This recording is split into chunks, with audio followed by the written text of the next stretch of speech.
Welcome to Wide Awake Stories from Insomniac. Now, here's a little story I got to tell about three you know so well. Welcome to the Church of What's Happening Now. Wide Awake Stories from Insomniac. This is a journey which along the way will bring to you new color, new dimension, new value, and a new experience. Broadcasting from the Insomniac HQ, this is Wide Awake Stories.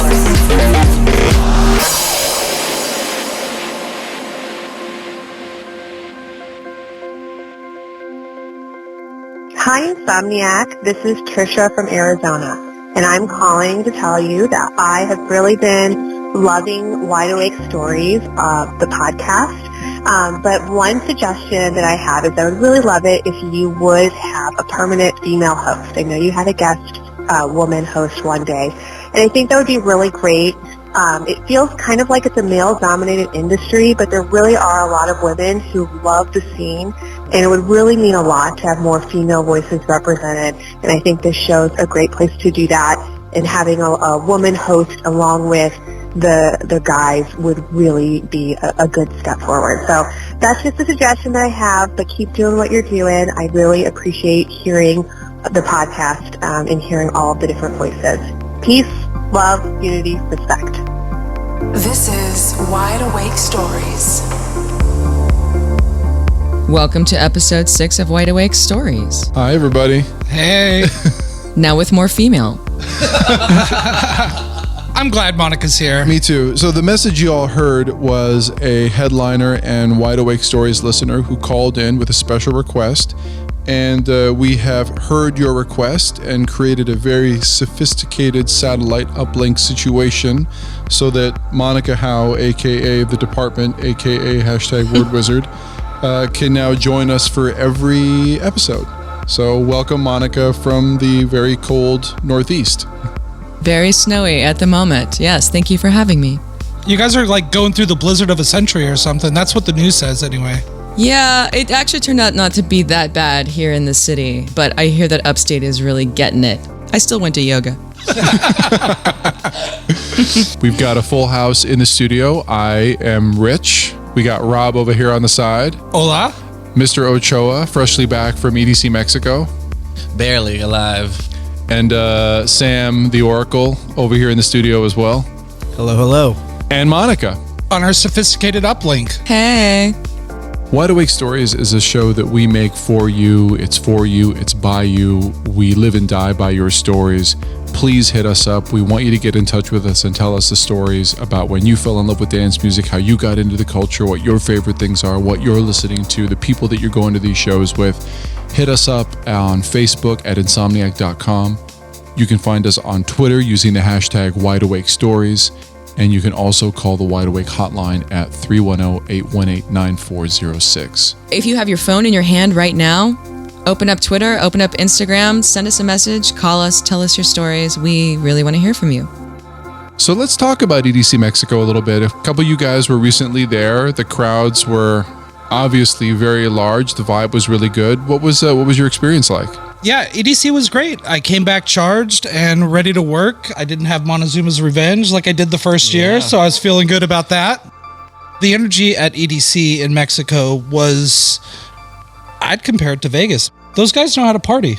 I think Mexico is easily becoming one of our fastest growing festivals here at Insomniac. And I think it's a reflection of the culture overall in the country, especially Mexico City. It's still new out there, so they're always excited for EDC to come back. And this was by far the biggest EDC Mexico ever. I don't think they're spoiled, so they appreciate things a lot more. Absolutely. And They do have a lot of DJs coming around, a lot of big name headlining acts, but a festival like EDC is once a year. Until we bring Beyond down there. That's right. We're bringing Beyond Wonderland to Monterey for the first ever edition of that festival, and I'm super excited for that too. How about those killer bees at Kinetic Field on day 1? Day 1, yeah. You guys probably don't know this, but the show got postponed for a long time because there was a swarm of killer bees that infected the Kinetic Field. And surprisingly, I think they used soap and water to get it out, and it took like 10 minutes, but... It delayed the opening gates for about 10, 15 minutes, and I think it was worth the wait, absolutely. I don't think killer bees at EDC Mexico would have been happy. Right after EDC Mexico, I took a nice vacation with my girlfriend to Tulum. It's my second year there as well, and it's one of my favorite places in the world. Was that romantical? It was until the emails started popping in. On the night before I was set to return to the United States, I was walking around. We went to go purchase our return trip ticket, and I heard this guy yelling at me, trying to get my attention. I was wearing one of my EDC shirts, and he was trying to get my attention, and he yelled something in Spanish. He said, "Oye, mañana va a haber un rave," which in Spanish means, "Hey, tomorrow there's a rave here in Tulum." And I thought that was really, really hilarious that he was able to spot my EDC shirt and let me know that there's a rave going down in Tulum in the middle of nowhere. Too bad I had to go home the next day, but I would have definitely been in that jungle rave. Yeah, I definitely have to make it out to Mexico one year. I still have yet to go, but I'm very excited to go. I have a dilemma that I need to let you all in on that I'm facing right now. My son turns 18 in May, and he's been hitting me up and telling me that can I go to EDC Vegas this year? Can I go to EDC? And I don't know what to do because we're working, but he doesn't know anyone else who's coming, and I don't know, guys. It's too young to come out, or what?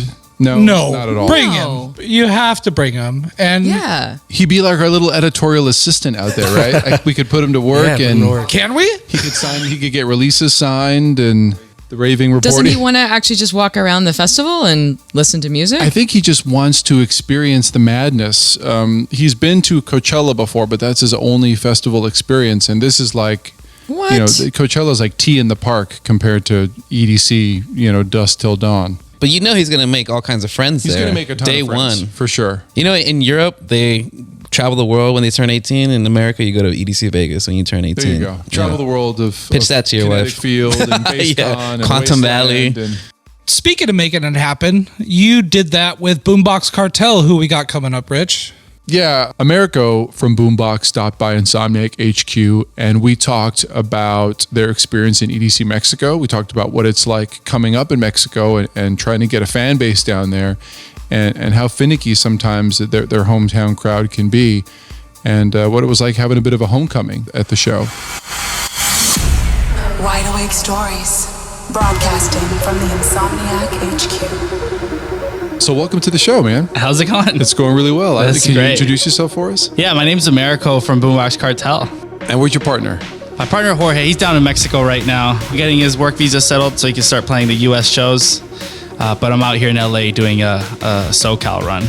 Very cool. And you guys just recently played EDC Mexico, which slowly is becoming like an EDC Vegas kind of Well, experience. EDC Mexico, oh my God. It's like the Vegas. It's like the second biggest, I guess. And for us, that's home. So it's awesome to be a part of it. It's great to play it and just a hometown show. What's it like when you have a hometown show that's that big and insane? I mean, forget all the guest list sort of requests and it gets crazy, all the guest list requests, but it's definitely way better than just a random club show. Of course, more people could see us, bigger production, the fireworks and the LED walls, and just everyone gets the full experience. Tell me a little bit about how you've seen the electronic music scene in Mexico expand over the last few years, and not just the electronic music scene, but then specifically the bass music scene, which seems to be just blowing up exponentially everywhere. Well, it took a bit for Mexico. If there was a hit in the U.S. or a hit in Europe, it would hit Mexico maybe a little bit later, and people would stay with those hits for years. Like it would take a while for Mexico to catch on to the new recent stuff, like the speed of all these records. So it was like a little delay of maybe 3-4 years, but now the internet, SoundCloud, all these platforms just make it a lot easier for the fans to just get to know the song right away, right when the artist puts it up, and it just caught up.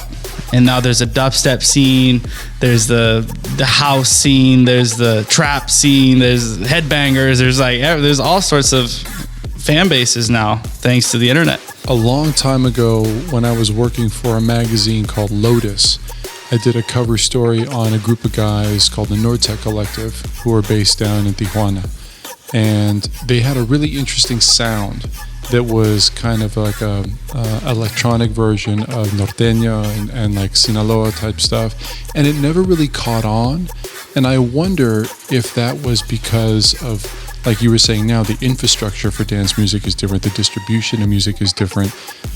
Do you remember when they were doing that, and did you have any thoughts when it was happening of like, oh, why isn't this catching on, or exactly, this could be different? Well, Jorge and I are from Monterrey, Mexico, and we had something similar with these guys, Tribal Monterrey, Three-Ball MTY, that was their name, and they were just killing the local scene, right? And not many people paid attention because it was local. It's always really hard for local artists to like blow up in their hometown, and they literally blew up.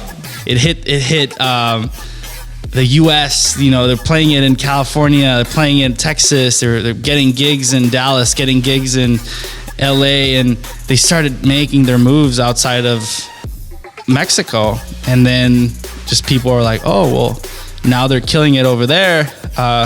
They're hometown, yeah, but hometown support isn't the greatest.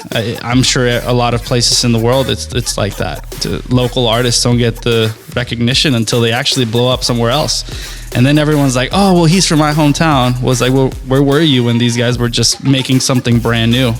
Did you guys ever experience any of that when you were starting out? Well, it was tough.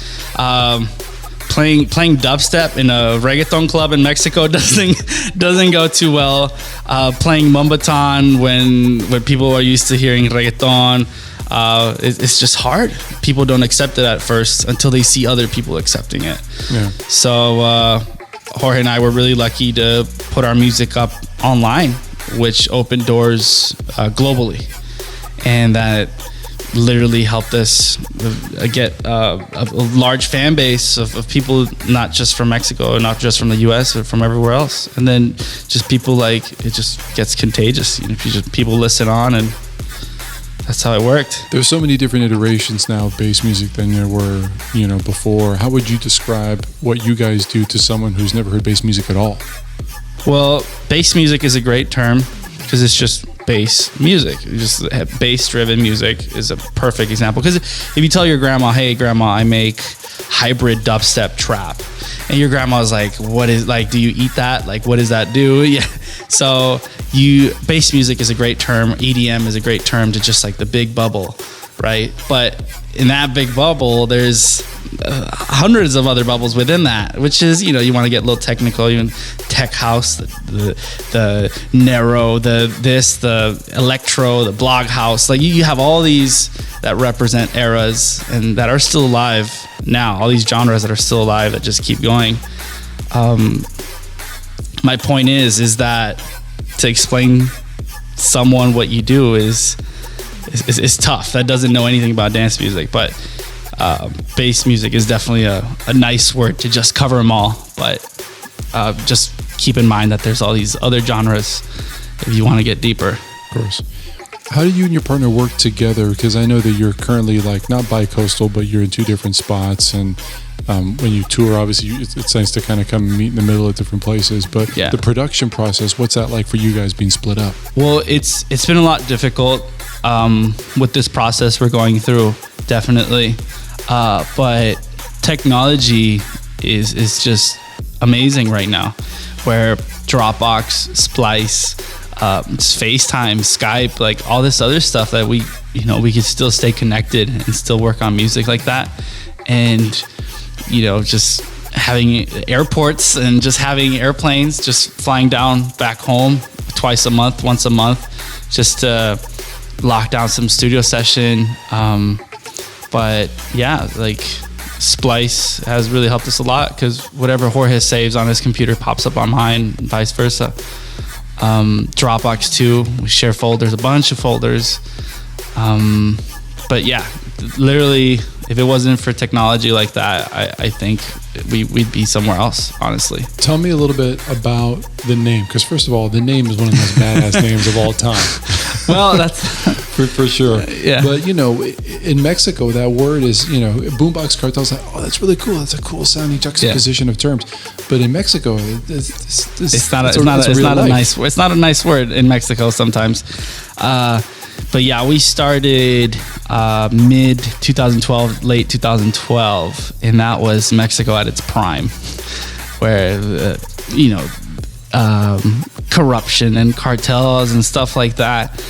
And we were this was in Minneapolis when Jorge and I was in music school. We're in music school, and we were just hanging out with just a bunch of friends. And obviously they're like, oh well, you guys are from Mexico. Wow, the cartels. And we're like, well, that's what you see on the news, and that's whatever. So Jorge and I were like, well, we're just the music kind of cartel, or like the good kind of. So just Boombox, I think, is a word that represents just loud music, I guess. So it's like, oh, but Boombox Cartel, and it's gonna be a tough one, but we really want to give it, build a name, right? Just give it a good look and just get a movement going of just like music, just whatever, all this violence and all this negativity, just like leave that behind. Like, this is music. This is completely different. But what's cool though is that not only in the name, but in the album art that you guys have right now that's on SoundCloud of the two of you in skeletons and almost like military uniforms, is a theme that I think is very strong though, and it's consistent, and I think. Oh, thank you. It's powerful. Jorge and I never forget home. Mexico will always be home. That's where we were raised. I was born in Laredo, Texas, like right on the border town. My family's from Monterrey, Mexico. First generation a U.S. citizen. Jorge was born in Mexico City. He moved to Monterrey, Mexico. That's where we met. And just like living in a border town, being raised in Mexico when all this like violence has been going on, it just really has reflected our music. Trying to get home before 10 because stuff gets rowdy. Getting together and playing like punk rock with your friends, even though there's like shootouts every night in 2 neighborhoods away and stuff like that. And it's just like music was always something to focus on, just get distracted from that. And yeah, Jorge and I just always remember home, and that's Mexico. That's where we're from. We're not trying to be anyone else. We're not going to say, oh yeah, we're USA, like, USA has given us so many opportunities. But we're from Mexico. That's it. And if we're going to rep that till we die. Wide Awake Stories from Insomniac.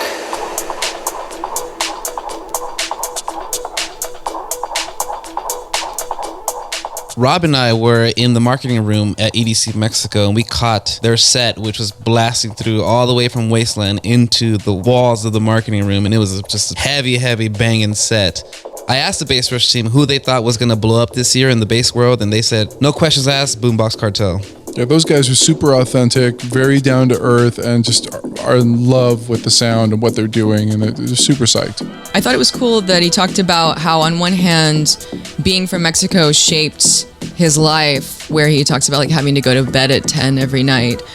But then on the other hand, with the internet and the global world that we live in now, that there's no barrier anymore, and that more and more Mexico gets to hear the same music everybody else gets to hear, and technology enabled their collaboration. I thought that was really cool to hear. And also, I'm gonna vote for a t-shirt that says, "Hey Grandma, I make hybrid dubstep trap."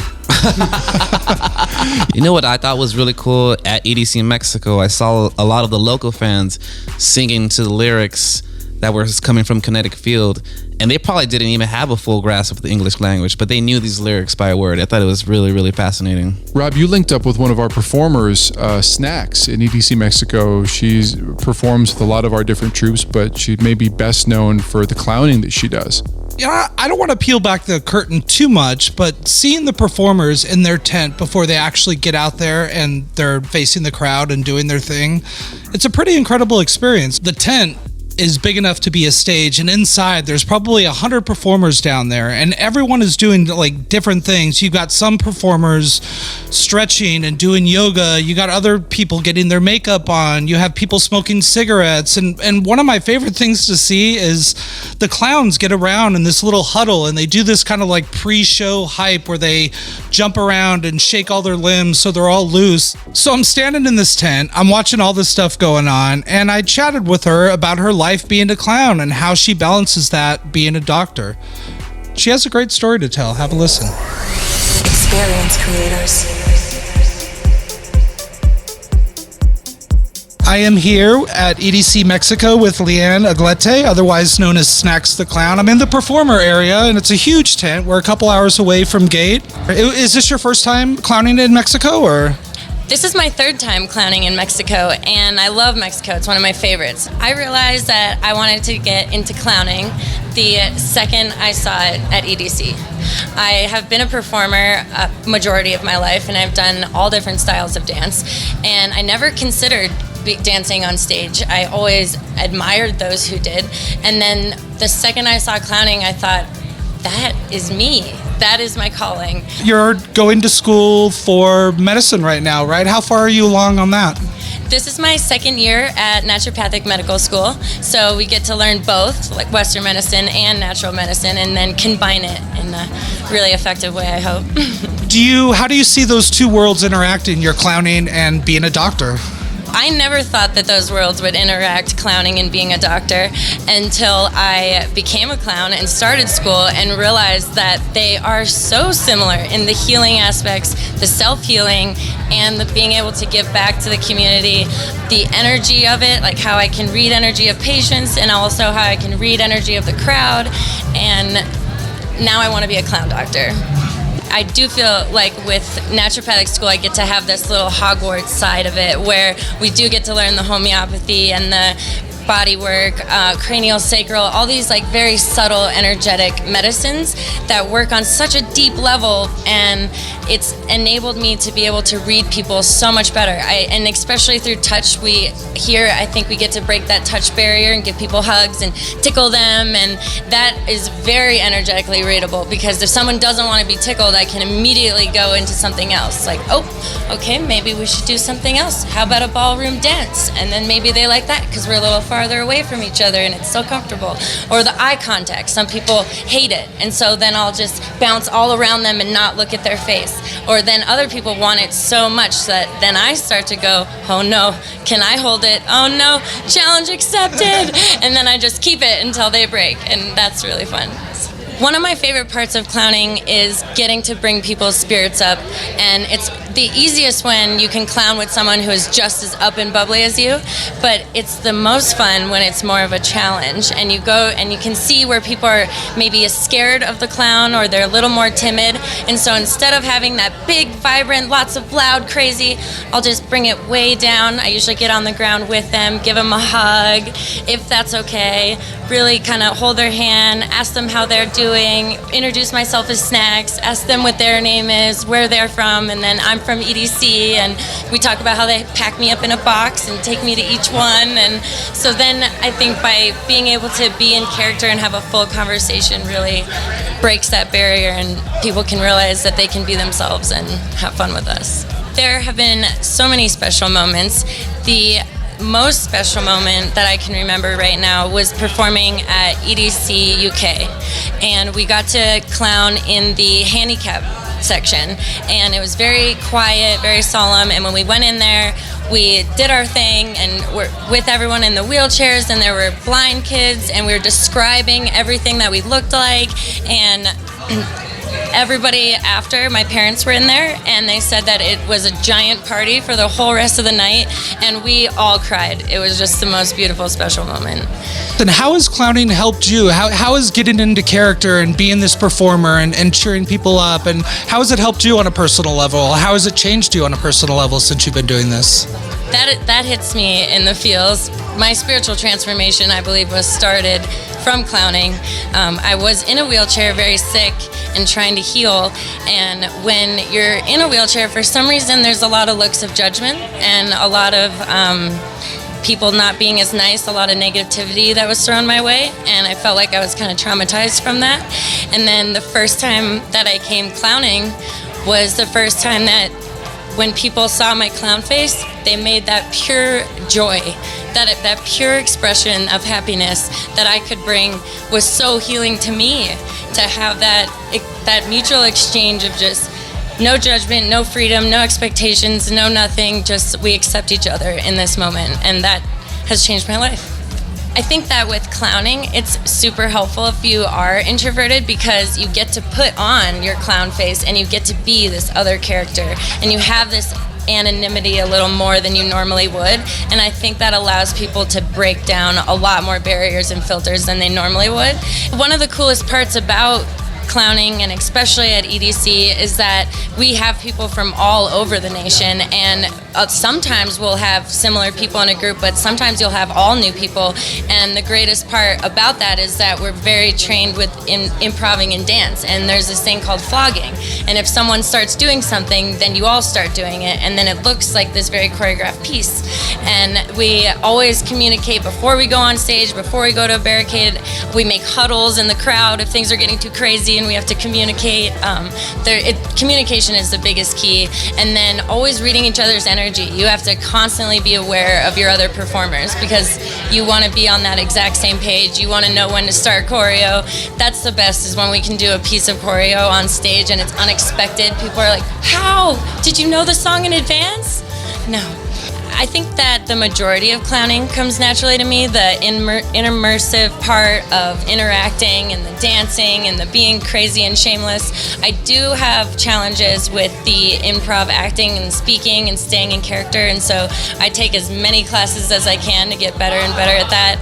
My new goals this year, since I've been doing so much clowning, is I've started to learn how to juggle and ride a unicycle and make balloon animals, and I think that it would be really special to be able to bring that out into EDC with just whatever's there, like the balls from the ball pit or people's things, and really kind of hone into that character on a deeper level than just a dancer or just a performer. I want it to be very immersive. I do not see a time ever quitting clowning in my life. I think that it's a lifelong thing I can continue, especially in all different forms. Like if there comes to a point where I can't be performing on the grounds, I've been planting the seed for a clown doctor here at Insomniac. And then also I'm starting to do, there's a Patch Adams organization in Portland where I'm going to school, and you can clown in hospitals. And so I really want to start already mixing it, and then I can do, there's a form of energy work called Reiki, and you're allowed to do Reiki in hospitals now, only in Portland. So now I want to do clown Reiki. This is Wide Awake Stories. So I thought it was really great to hear about the artistry and the philosophy that goes into clowning. Because when you see them, I don't know, you might think that they just jump out and start, running around and being crazy. But there's actually a lot of thought and purpose and practice, actually, that goes into all this. And then also hearing her talk about the parallels between clowning and being a doctor, and how it's healing and giving back, and how she reads people and really sees what they need from her at that moment. That was really beautiful, and I don't know if you'd ever think about those things without hearing a story like this. Yeah, I think clowning is no joke, man. It's actually very nobody got that. Come on. Pun intended. It's a very physically demanding activity. I dressed up as a clown in EDC Orlando 2015, and I joined the clowning troupe, and I was exhausted 5 minutes in. You're doing nonstop jumping jacks, you're dancing, you're taking selfies, you're doing whatever comes to your mind on the spot while coordinating and communicating with your team around you. And it's almost like an unspoken language when you're in the midst of it all.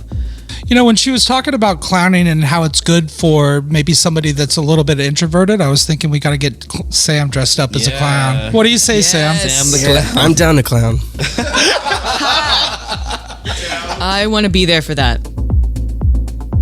On the completely other side of the spectrum is someone like our next guest, Gil Hayon, who's a former member of the military, specifically in the infantry. And he and I met at an EDC and discussed what it was like going from the very sort of conformist world of the military to the much more free and expressive world of raving, and how that really wasn't that easy of a transition for him. It was a little bit difficult. You're listening to Wide Awake Stories. Headliner highlights. I'm sitting here with Gil Hayon. Gil is a headliner who's been to many Insomniac shows, but Gil and I first met at EDC Las Vegas, and I approached him because he had a tattoo on his left shoulder that said Redondo Beach, which is where I was living at the time. When Gil and I were talking, he revealed to me that he had been a member of the military for a while. Tell us a little bit about what your military career was like. When were you in the service, and what is it that you did? So I was in the Army from 2009 to 2013. I was an infantryman. For those who don't know what an infantryman is, it's basically the guy on the front lines. Your sole purpose is to close on, engage, and destroy the enemies in close combat. Definitely a combat arms job. I deployed to Iraq in 2010 in support of Operation Iraqi Freedom. I was part of a reconnaissance platoon.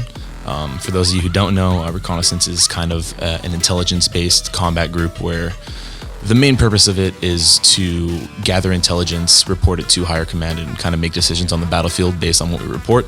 The climate during that battle space at the time didn't really need as much reconnaissance as it actually needed ground support, ground combat. So my job was very versatile. We did infantry things, we did reconnaissance things, everything from private security for U.S. officials who were trying to reconstruct Iraq as a country and rebuild its infrastructure, all the way to sensitive missions that required capturing specific people and dismantling terrorist organizations in the locale.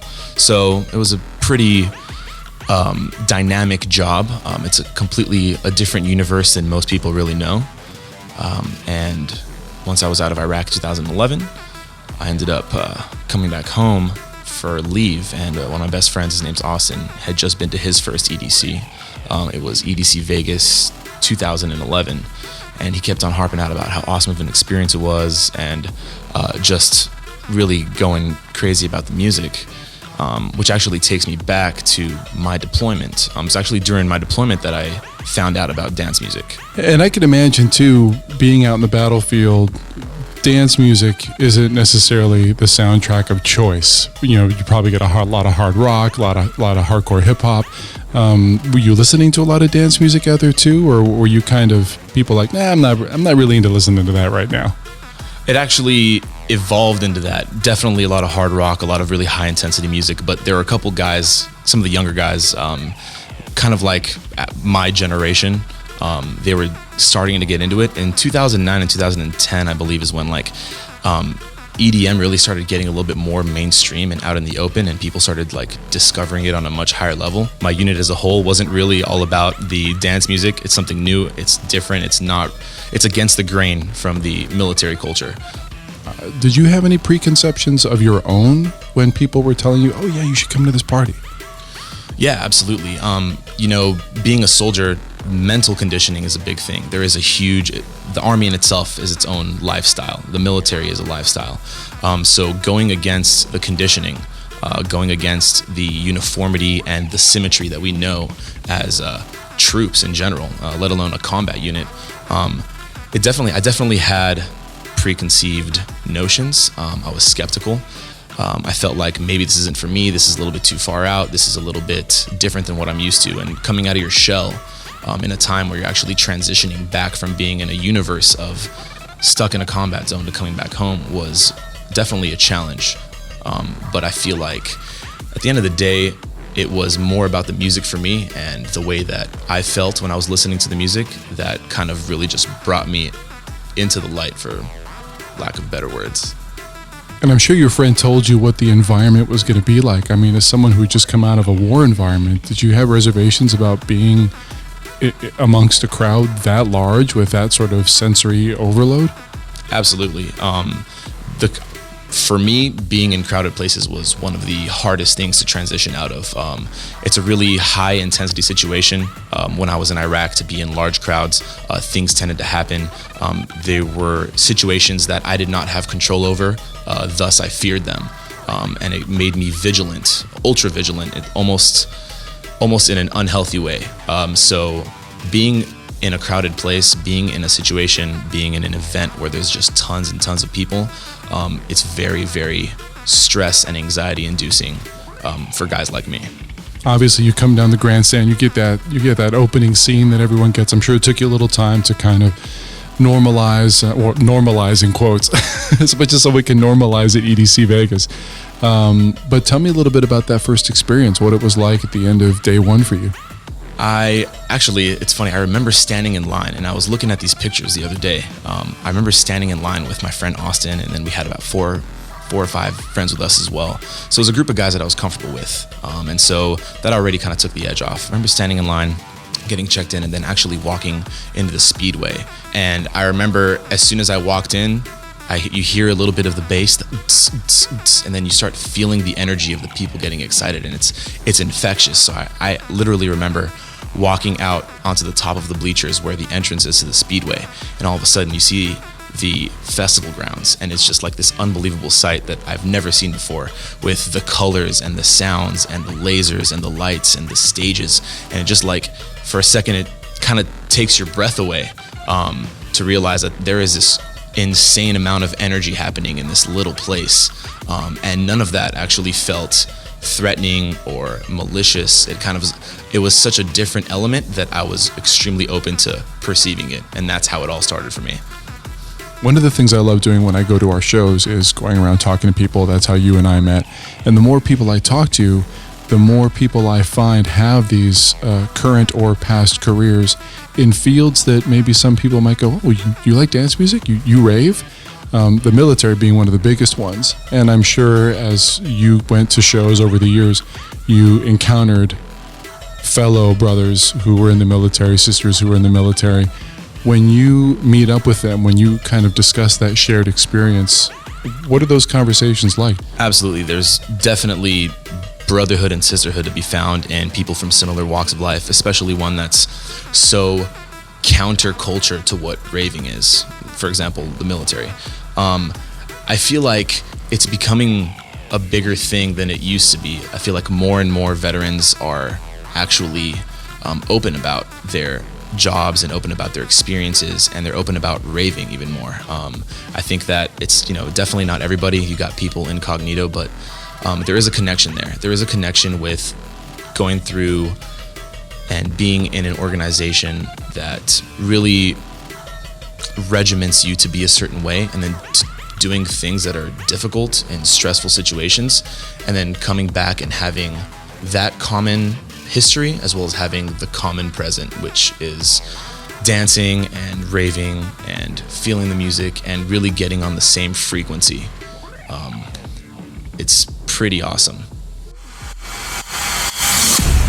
Wide Awake Stories, broadcasting from the Insomniac HQ. I could totally relate to Gil's story. I mean, he's such a cool dude. I've had the pleasure of meeting the guy a few times and hanging out with him in Vegas as well. But it is a transition, man. Like coming back from the military and being exposed to dance music. I was in the military from 90 to 96, and my first exposure to dance music was in Singapore. I went to Zouk in 1993, and I went to a few clubs like in San Diego before then, and I knew what electronic music was, but I was definitely into punk rock and not into the dance music world at all. I related to his story about the crowds and feeling overwhelmed in such a big crowd, and Zouk is kind of like the mega club in Singapore. I could completely relate to his story, and I feel like dance music too changed me as well. This is Wide Awake Stories, broadcasting from the Insomniac HQ. I feel the rain dripping over your skin. I feel your hands touching all my legs. I've never seen you move like this ever before. Tonight we found in the dark.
The track you're listening to is Bloom by Rell the Soundbender. He stopped by the office last week and shared his story about how the song came together.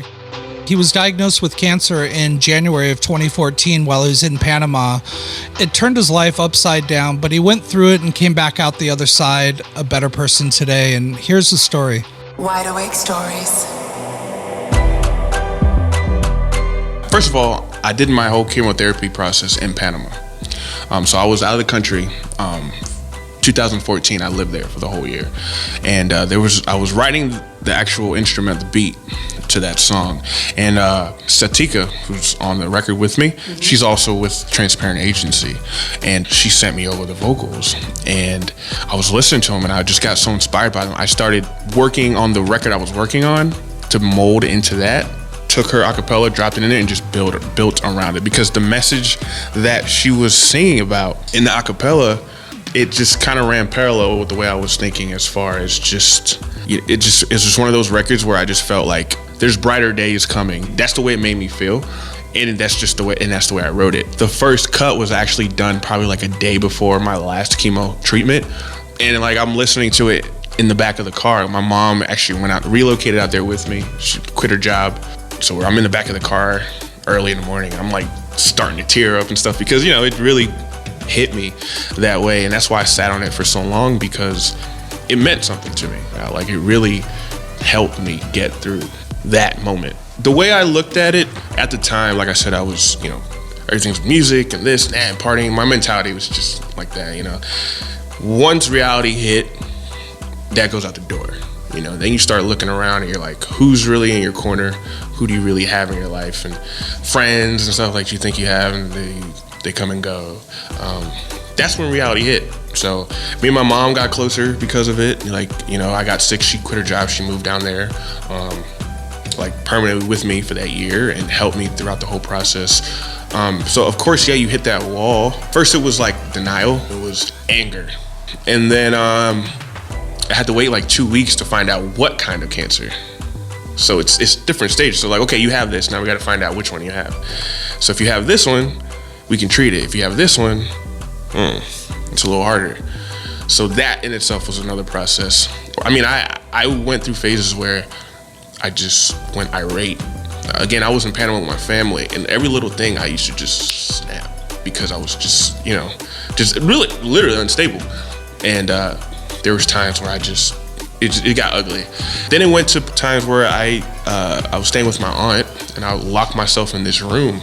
For like 3 weeks, I literally locked myself in a room, just crying and writing music. I actually wrote some songs while I was in there too, some aggressive stuff, because that's how I was feeling. And mind you, it's Panama, so it's hot, very, very hot. So I'm here in this small bed, I'm sweating and crying, and I'm writing this aggressive music. I don't know, man. It's like one day I told myself, this is what it is. So you have two options: sit here and cry all you want, or take this and flip it into a positive. I knew where I wanted to be, and I knew what I wanted to do.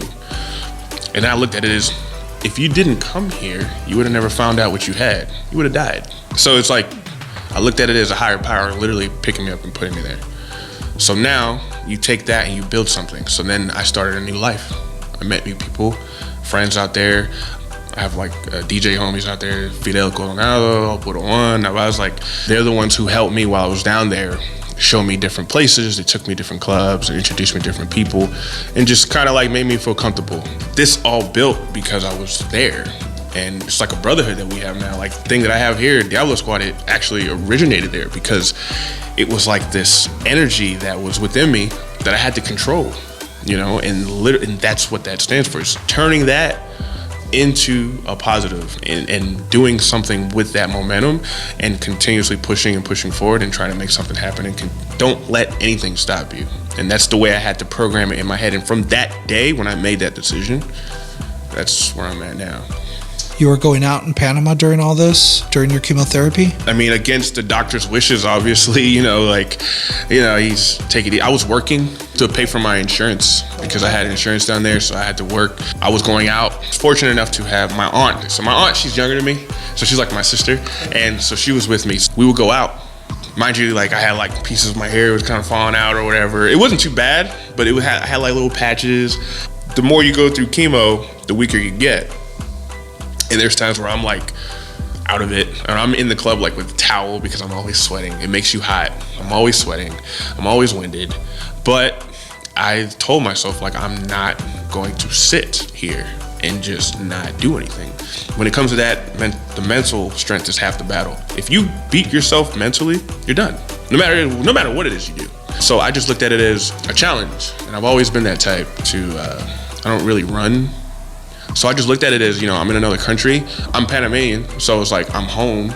I can get to know my roots, get to know my family, travel. I mean, I really did the most I could, turn it into a positive. It's funny because when you find out you have cancer, you think, oh, that's the worst. But actually, for my situation, it wasn't, because then they're like, okay, there's this and there's that. You have either one of these. If you have this one, you should be good. If you have this one, that was the hardest part. And that's when I went a little crazy. I started writing Bloom towards the end, just because now I was feeling more optimistic. I was in a better place mentally. Bloom was just like one of those records where I was writing that I just felt good.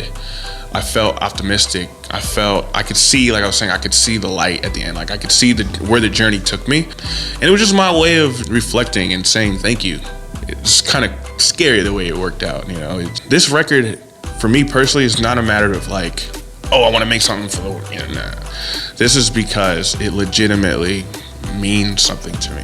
And I wanted to put it out the right way, and it had to be put out in a way that people would hear it and people would understand the story behind it.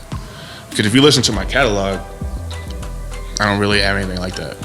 But that's just another side of me that I want people to know now. Now I feel it's the right time. Now I'm okay. Because I used to never talk about it. I was hush.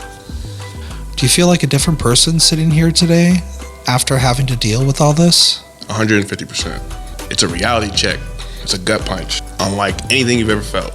It's one of those things where you try to tell people and they're like, yeah. But I honestly feel like you have to feel that to really understand it. I'm closer to my family. That's the main thing. Me and my mom are like really tight now. And I'm thankful for that. With my aunt, same thing, my family in Panama. And just knowing now that 99% of the stuff that people worry about, it doesn't really mean anything. I sit here on social media and stuff and I see things that people do and I'm just like, that makes you happy, but that's not what matters. And I think I'm a lot more aware of the words I choose with people, relationships I have with people, but it's still a struggle.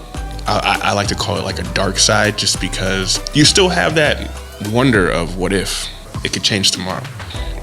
But I'm definitely a lot more aware and a lot more grateful for what I do have as opposed to what I don't have. Here I am in California. After all that, I'm still where I wanted to be. I just want to be happy, man. Like at the end of the day, no matter what it is you do, it's me, yourself, everybody out here, no matter what it is you do, the end game is happiness, no matter what. So whatever happiness means to you, whatever happiness means to me, that's what I want. And for me, I just feel like it's health. I want to be able to know that I'm good. I want to have my family around and continue making music and just inspiring other, because one of the things I've always loved about music is being an A&R. From when I started, I wanted to be that guy that found artists and worked with artists and brought them in. And there's guys out here that I would love to sign if I was like a Diplo or something, but I'm not. So in 5-10 years, that's what I want. I want to be able to build a foundation for people that appreciate things like that, like-minded people, like just that are all striving just to be happy. Like music, people don't understand how influential music is on your mood and the way you feel, the way you think, the way your day goes. If you get up in the morning, you listen to something inspirational, it'll affect you for the rest of the day pretty much. I just want to be somebody that spreads that message and just finds that happiness. Wide Awake Stories. It's crazy to hear the positivity in his voice going through multiple rounds of chemotherapy and still coming out with this beautiful track. I have a personal friend right now from college who's actually going through chemotherapy as well, and they found the cancer in her really late, so her body is changing rapidly, but her smile remains the same. So it's interesting to hear him talk about how working on music and still going out clubbing kind of got him through this period, along with reconnecting with his family.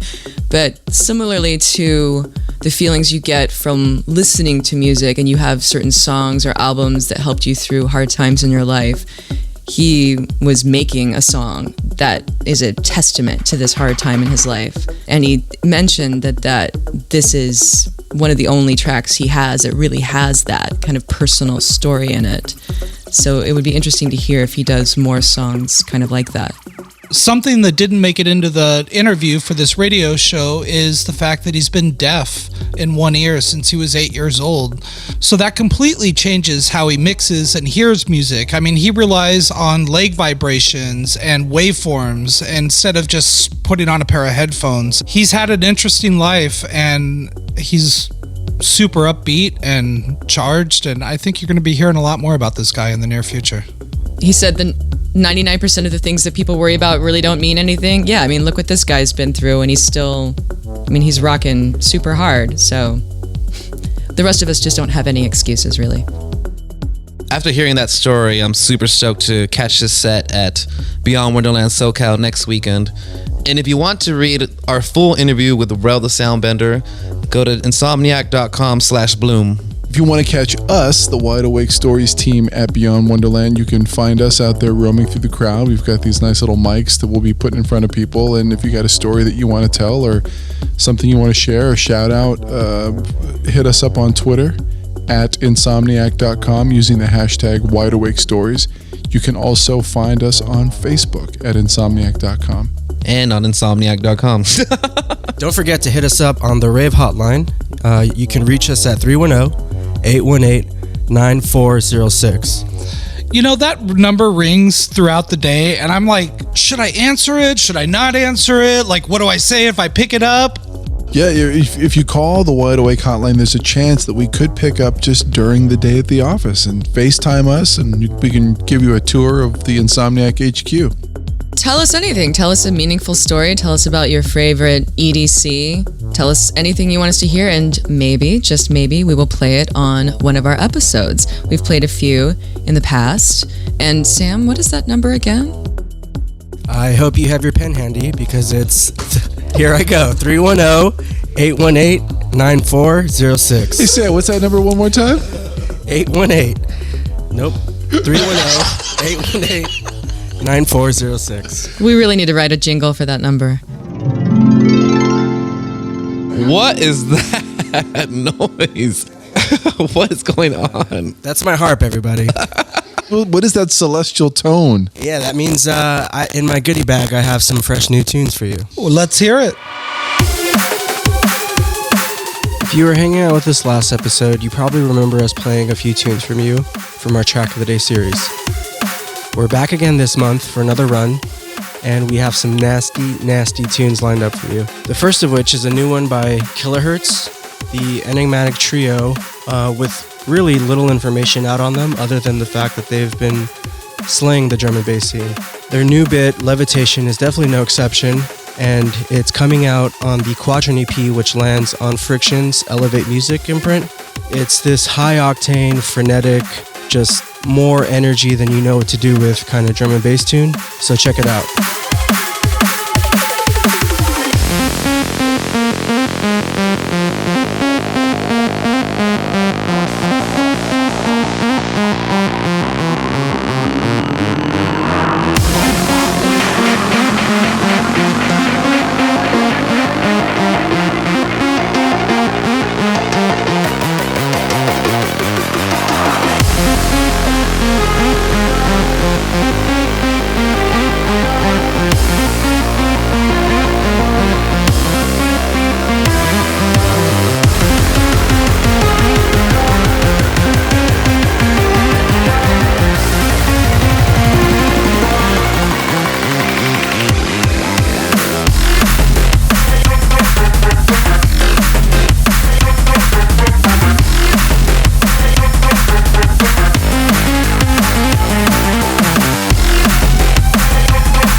Next up is a new one coming out on Max Chapman's Resonance Records by a UK talent called Creature. He's turning in 4 new cuts as part of his Access EP, and Mark Jenkins has really done a number on the featured cut This Way. It's this jack-in dance floor tool that has pumping percussion and acid flourishes, and man, I really can't stop listening to this track.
Last up is a new one coming out on Shiba-san's recently launched Basement Leaks imprint. The label is putting out its second compilation by the name of Various Leaks Volume 2, and on it there's cuts from Dateless, Malive, Black V-Neck, and one from Shiba-san himself.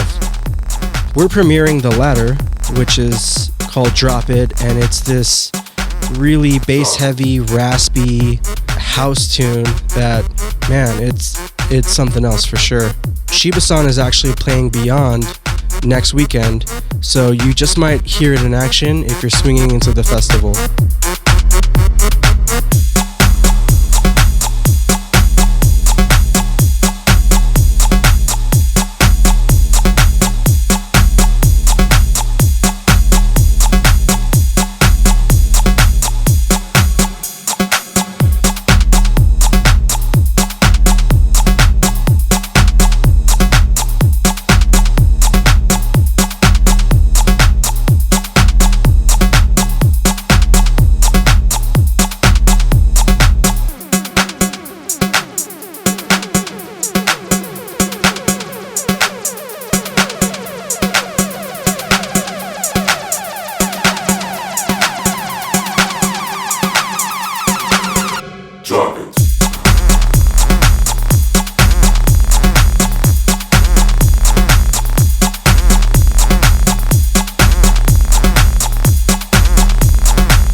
If you were feeling any of the tunes we just played for you, you can head over to the Insomniac Events SoundCloud page, where we host all of these track of the days. We're also on Mixcloud and Spotify, so if you need some more bangers in your life, please give us a follow, and yeah, you can catch a lot of great music from many of the artists who are playing our shows. Wide Awake Stories from Insomniac. Well, we opened our episode with a headliner call from our Wide Awake hotline, and now we're going to close with another one of our favorites from the week, telling us about how she fell in love with dance music. And we will see you next time. Hey, this is Christine calling from Denver, Colorado. The first time I ever fell in love with dance music, it was 1991. I was over at my neighbor's house, and she said, "Do you want to go to this party?" And I was like, all right. I had no idea what I was getting into. The only thing I had to judge it from was an 8th grade school dance, and I ended up getting in the car with her. She was a little older than me. We drove up to Boulder, Colorado, and we went to the Boulder Valley Ranch Open Spaces. I remember when we got out of the car, we had to park in a field, and we had to walk over to the party, and we had to listen for the bass and the beat, and we finally got there, and there were just all these people just insanely dressed and everybody was unique, and everybody had their own sense of style, and they were dancing to the music. And back then, you know, it really was 2 turntables on cinder blocks, and it wasn't any production. It was just a big light thing that some DJ probably brought in. There was a big orange thing for water. You didn't even have to pay for water, and the music was just so captivating. And I remember I was like, when does the music slow down? Like, when are we going to have a slow dance? And that never happened. And since then, I have fell in love with dance music, and I've been in love ever since. Sorry, I dropped my phone. I got all excited. But anyway, cheers, Insomniac. I love what you do. Don't ever stop. Pasquale, your team, everybody. I enjoy everything about you, and I will always be one of Insomniac's #1 headliners. Peace. Tune in next month for a new episode of Wide Awake Stories.